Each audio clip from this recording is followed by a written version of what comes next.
नमस्कार, स्वागत है आप सभी का उत्तराखंड के सवाल में और मैं आपके साथ निकिता कश्यप। आज का सवाल है कि तैयारी तो दमदार, लेकिन किसका होगा बेड़ा पार। जी हां, उत्तराखंड की सियासत में 2027 के विधानसभा चुनाव को लेकर भाजपा ने अभी से चुनावी शतरंज को बिछाना शुरू कर दिया है। जहां दिल्ली में हुई भाजपा की हाई लेवल मीटिंग ने उत्तराखंड के मिशन 2027 के रोड मैप को तैयार किया है। संगठन को धार देने से लेकर युवाओं यानी कि जेनजी को जोड़ने की रणनीति भी बनाई गई है। लेकिन सवाल ये है कि क्या दिल्ली का ये मंथन भारतीय जनता पार्टी को सत्ता की हैट्रिक दिला पाएगा या फिर पार्टी के अंदर का असंतोष उसकी सबसे बड़ी चुनौती बनेगा।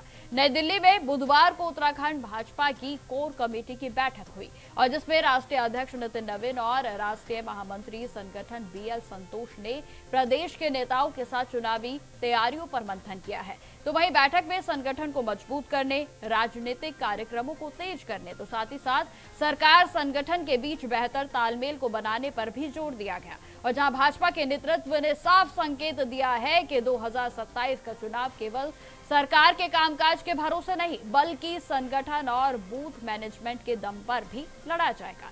इस बैठक में भाजपा ने युवाओं पर भी खास तौर पर फोकस किया, जहां जेनजी को पार्टी की विचारधारा से जोड़ने के लिए नए अभियान चलाने के निर्देश दिए गए हैं, क्योंकि उत्तराखंड की राजनीति में युवा वोटर निर्णायक भूमिका निभाने वाला है। रोजगार, पलायन और भविष्य जैसे मुद्दे युवाओं के बीच बड़े सवाल बने हुए हैं। भाजपा अब इन्हीं सवालों के बीच में युवाओं तक अपनी पहुंच को मजबूत करने की तैयारी में है।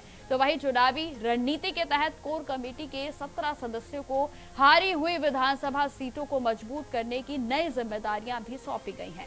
यानी कि भाजपा ने उन सीटों पर अभी से ही फोकस बढ़ा दिया है जहां पिछले चुनावों में पार्टी को नुकसान उठाना पड़ा था। लेकिन भाजपा की इस चुनावी तैयारी पर कांग्रेस ने अब सवाल खड़े कर दिए हैं। कांग्रेस का कहना है कि भाजपा भले ही रणनीति बना रहे, लेकिन जनता अब वादों के हिसाब मांग रही है। कांग्रेस के मुताबिक युवाओं के रोजगार, पलायन और भविष्य से जुड़े सवालों का जवाब सरकार को देना होगा। लेकिन भाजपा के सामने असली चुनौती सिर्फ विपक्ष नहीं है, सबसे बड़ा सवाल पार्टी के अंदर के समीकरणों का भी है। तो वहीं संगठन से लेकर सरकार तक के तालमेल बनाए रखना, तो वहीं नेताओं की नाराजगी को दूर करना और कार्यकर्ताओं को एकजुट रखना भाजपा के लिए बड़ी परीक्षा साबित होगी। और इन्हीं सभी सवालों के साथ हम अपनी चर्चा की शुरुआत करते हैं। सबसे पहले मैं आपको सुनाती हूं कि इस विषय पर आखिर सत्ता पक्ष तो वही विपक्ष का क्या कुछ कहना है, और उसके बाद हम अपने मेहमानों की ओर चलेंगे। की बैठक में कई महत्वपूर्ण निर्णय लिए गए हैं।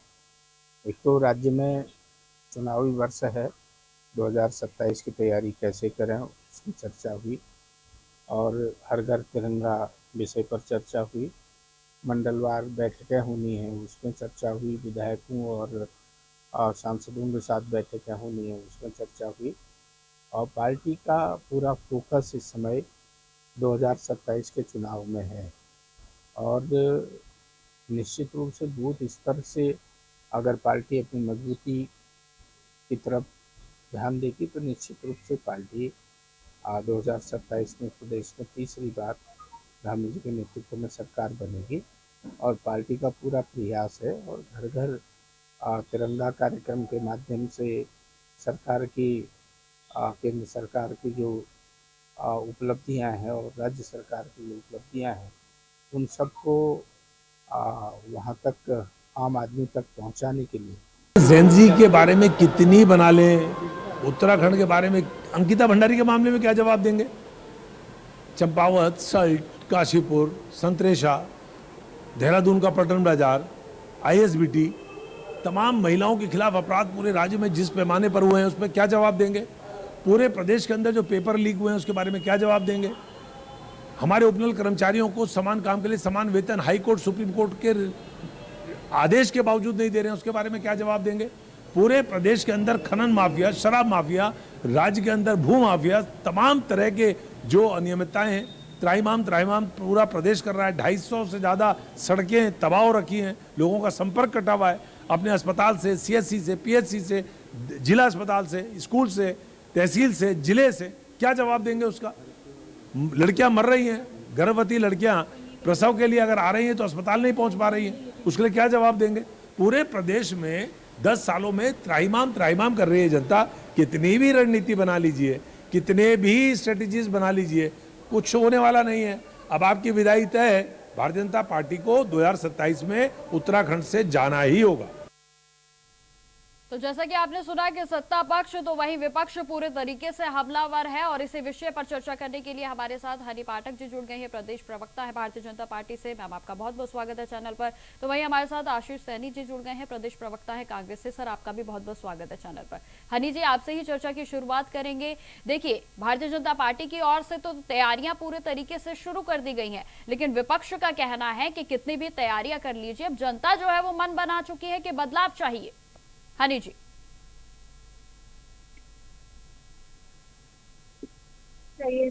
ये तो विपक्ष बोल रहा है ना, मुझे जनता का स्टेटमेंट दिखाइए ना, जिसमें वो जनता कह रही हो कि हमें आजादी चाहिए भाजपा से, या हमें निजात चाहिए भाजपा से। इस तरीके के कोई भी बयान मैंने इस समय जनता से नहीं सुना। ये विपक्ष से सुना, और वो विपक्ष जो कि कहा जाता है इनके लिए, और मैं हर बार ये बात बोलती हूँ इन्हें। आशीष भाई को तो अब तक वो मेरी लाइन याद हो गई होगी कि जुगनुओं ने शराब पी लिया, वो सूरत को गालियां देंगे। तो इन तरह की जो बातें हैं, ये विपक्ष के करने की आदत है, क्योंकि इन्होंने जो मोतियाबिंद का ऑपरेशन कराने के बाद चश्मा लगाया, उसको अभी तक बेचारे उतार के फेंक नहीं पाए हैं। अगर वो उतार के फेंकेंगे तो इन्हें ये दिखाई देगा कि नंदा देवी गौरा योजना के तहत बेटी के जन्म से लेकर शादी तक 51,000 रुपए का जो कार्यक्रम किया जाता है, वो भाजपा सरकार में किया जाता है। महिलाएं स्वयं सेवा समूह की अगर मैं बात करूं तो 45,000 महिला स्वयं सहायता समूह से जुड़ी है, जिससे 4.5 लाख महिलाएं रोजगार से सीधे डायरेक्ट जुड़ी है। करोड़ दीदी जो अपने आप को आज पायलट दीदी कहकर बुला रही, only because of Bharatiya Janata party. Home guard, police में सब में 30% आरक्षण दिया गया है महिलाओं के मुद्दे। अभी मैं धस्माना जी का जवाब सुन रही थी। आपको एक बात मैं बताऊं निकिता जी, सूर्यकांत धस्माना जी, मैं कैंट विधानसभा से हूँ।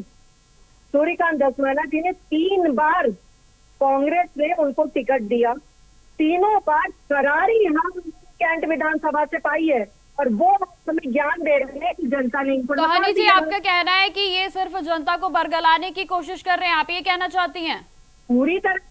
ठीक है, आशीष जी से जवाब ले लेती हूँ। आशीष जी, क्षेत्र में हनी जी का साफ तौर पर कहना है कि जनता तो कुछ कह ही नहीं रही है, लेकिन जो कांग्रेस है वो अपनी तरफ से मनगढ़ंत बातों को बना रही है। क्या ये बौखलाहट है आगे विधानसभा चुनाव के लिए? आशीष जी। शेर पढ़ा कि जुगनुओं ने शराब पी ली, गालियां। तो यही तो कर रहे हैं कि अब जुगनुओं ने शराब पी ली है और अब ये सूरज को गालियां दे रहे हैं। सूरज कौन है? सूरज इस लोकतंत्र में देश की जनता है। जनता को इन्होंने क्या नहीं कहा। इन्होंने उनको किसान जब थे तो उनको टुकड़े गैंग बता दिया, जब छात्र आए तो उनको भी टुकड़े गैंग देशद्रोही आतंकवादी बता दिया।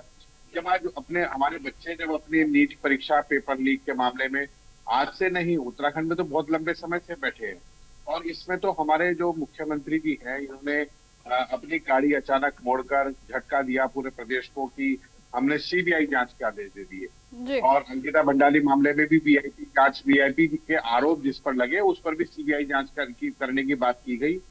लेकिन मैं उसी उदाहरण से शुरू करूंगा कि सीबीआई जांच कहाँ है, और ये कह रही थी कि जनता की आवाज, जनता के डिबेट सुनाइए, जनता के प्यार सुनाइए।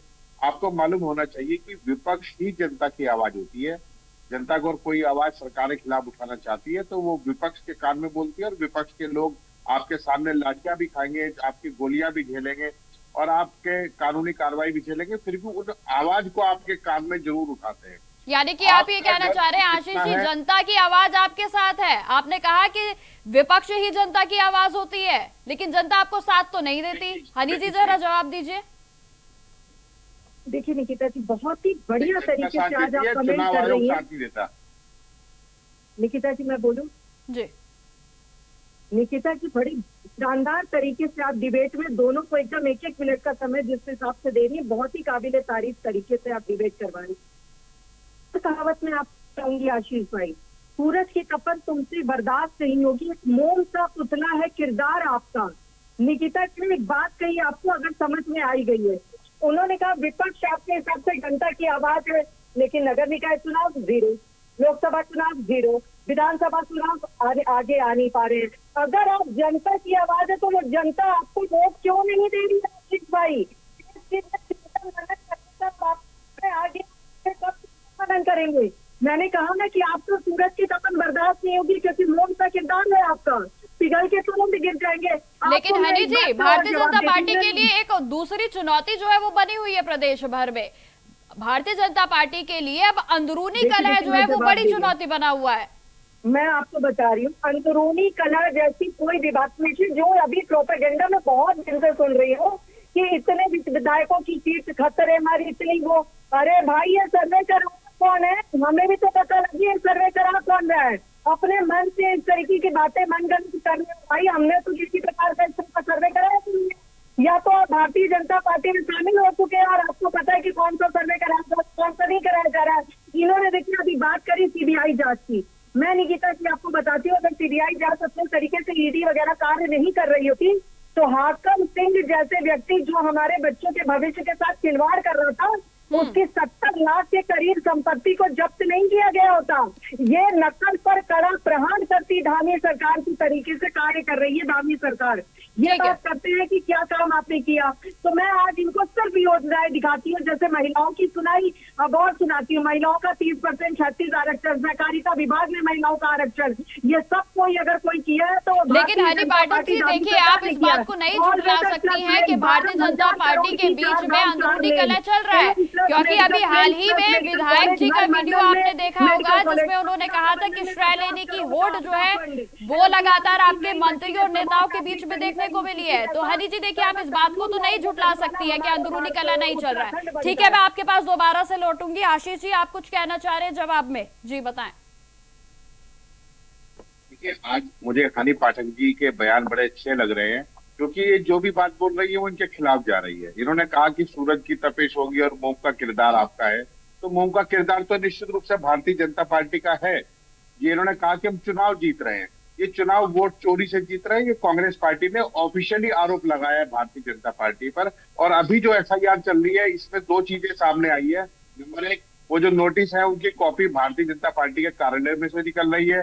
नंबर 2, भारतीय जनता पार्टी के कार्यकर्ता। अब आशीष जी, ये तो फिर वो वाली बात हो गई, फिर आप विधानसभा चुनाव में क्या करिएगा? आप मुझे बताएं, 2027 में यदि विधानसभा चुनाव होंगे तो फिर कांग्रेस क्या करेगी जब आपको चुनाव आयोग पर ही भरोसा नहीं है? क्या आप चुनाव से बहिष्कार करेंगे? आप बताएं ना, इसका समाधान भी तो बताएं, सिर्फ आरोपों से तो कुछ होगा नहीं।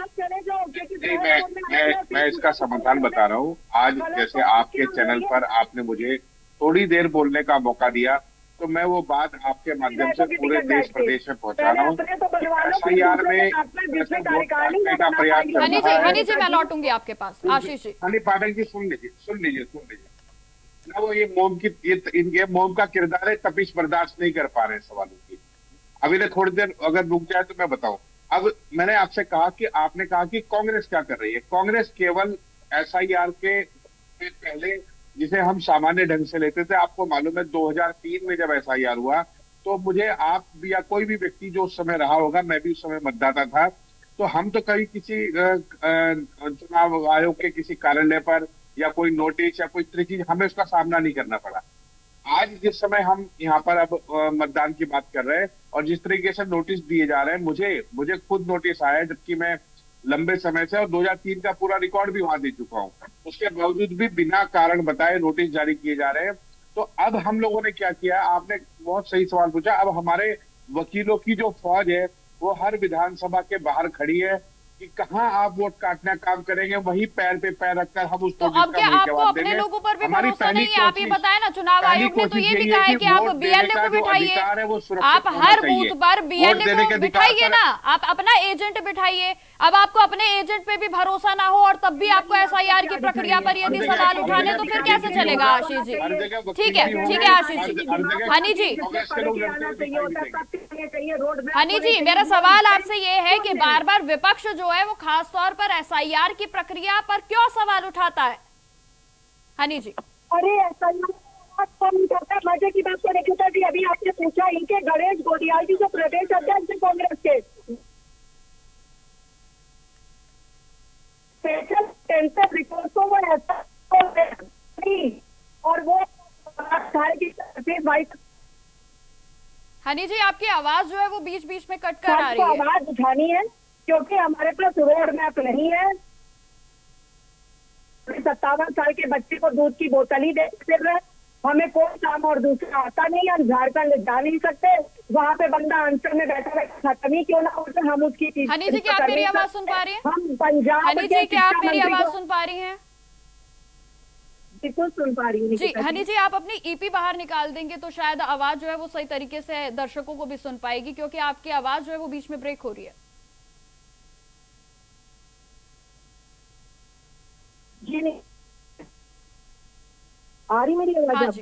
हाँ जी, आप अपनी बात पूरी करें। देखिए, ऐसा है निकिता जी, किसी भी चीज में कोई भी काम करने के लिए व्यक्ति के पास रोड मैप होना चाहिए। इनके पास रोड मैप के नाम पे शून्य है। झारखंड ये जा नहीं पाते, वहाँ बंदा अनशन में बैठा है क्योंकि वहाँ पर इंडिया अलायंस की रोटी सेकनी है। पंजाब की बात ये कर नहीं सकते हैं क्योंकि पंजाब के शिक्षा मंत्री के रहते हुए कितना ज्यादा घोटाला हुआ है परीक्षाओं में, नकल कितने ज्यादा हुई है उसके लेकिन खिलाफ हनी बोल जी, नहीं देखिए सकते। विपक्ष जो है वो लगातार ये सवाल उठाता है कि चुनाव आयोग भारतीय जनता पार्टी के अकॉर्डिंग काम करता है। ध्यान में रखकर ये कार्य करने वाले लोग हैं। इतने साल पुरानी पार्टी को बैसाखी का सहारा लेना पड़ रहा है। इनका वजूद रहा कहाँ निकिता जी? इनका वजूद रहा का वजूद रहने के लिए व्यक्ति को एक होना पड़ता है ना। ये तो गठबंधन की सरकार में चल रही है, इनका अस्तित्व क्या है अगर इनसे पूछा जाए? मुझे ये बताइए, आप आशीष सैनी से 3 रोड मैप पूछ के दिखा दीजिए, सिर्फ 3 पूछ के दिखा दीजिए। मैं तो 10 की बात भी नहीं कर रही। अगर ये बंदा तथ्यों के साथ 3 रोड मैप, यानी कि आप कहीं ना कहीं मुद्दा विहीन कहना चाह रही हैं हनी पाठक जी, बनने के काबिल है। आप कहना चाह रही हैं कि कांग्रेस जो है वो मुद्दा विहीन है। आवश्यक है। ठीक है, आशीष जी आपसे जवाब लेना चाहूंगी। हनी पाठक जी का साफ तौर पर कहना है कि कांग्रेस के बाद यानी कि विपक्ष के पास इस समय मुद्दे नहीं है, मुद्दा विहीन वो कहीं ना कहीं आपको बता रही हैं। जवाब दीजिए। नहीं, मैं हनी पाठक जी की इस बात का बहुत स्वागत करता हूँ, इसलिए कि इन्होंने मुझे ये कहने का मौका मिला कि वो अपना रोड मैप इन्हें बताएं। अब मैं विभाग वाइज बताऊंगा। पहले स्वास्थ्य विभाग वाइज हमारे मैनिफेस्टो में लिखा था कि हम ड्रोन के द्वारा दवाइयां भेजेंगे, पैरामेडिकल स्टाफ और डॉक्टर्स की भर्ती को बढ़ाने का काम करेंगे और नए मेडिकल संस्थानों की स्थापना करेंगे। इन तीनों कामों पर बीजेपी ने पलीता लगा दिया। अब हम वो काम हम करेंगे। हमने पुलिस प्रवर समिति में ग्रेड पे बढ़ाने से लेकर पुलिस के जो काम है उसको, पुलिसिंग को बढ़ाने के लिए कैसे काम कर सकते हैं उस पर भी पूरा अपना दृष्टिकोण व्यक्त किया है। हमने प्रदेश में शिक्षा को बढ़ाने का काम किया और आगे भी बढ़ाने का काम करेंगे। हमने कभी भी निकिता जी सोने पे गुरूर है कि हम निकिता जी, या तो रुकिए ना, थोड़ी देर रुकिए आप। ये गलत तरीका है। का जवाब मुझे पूरा लेने दीजिए, ये बीमारी है क्योंकि जवाब वो पूरा देते नहीं है और फिर बार बार। जी आप बोलिए। नहीं रुकेंगे, इन्होंने कान में सुनने की आवाज जो है वो हटा दी है। दूसरा, हमने कहा इंफ्रास्ट्रक्चर को लेकर उत्तराखंड का इंफ्रास्ट्रक्चर केवल ये नहीं कि सड़कें और राजमार्ग आपने बना दिए। उत्तराखंड में जैसे होटल्स इंडस्ट्री है या बहुत सारे संस्थान है, उनको बनाने के लिए भी बजट की आवश्यकता है। अगर निजी क्षेत्र के संस्थान भी है तो उनको अनुदान दिए जाने की आवश्यकता है। पर्यावरण को बचाने के बजाय बीजेपी जिस तरह से पर्यावरण को लुटा रही है, हम पर्यावरण को बचाने का काम करेंगे और पर्यावरण के संरक्षण के मामले में उत्तराखंड नंबर 1 राज्य बनेगा। हाईवे यदि ये पहुंच कांग्रेस के रहे नेतृत्व में ही हैं बनेगा। तो उससे भी तो व्यापार जो है वो बढ़ रहा है ना, तो इससे फायदा तो उत्तराखंड वासियों को ही है।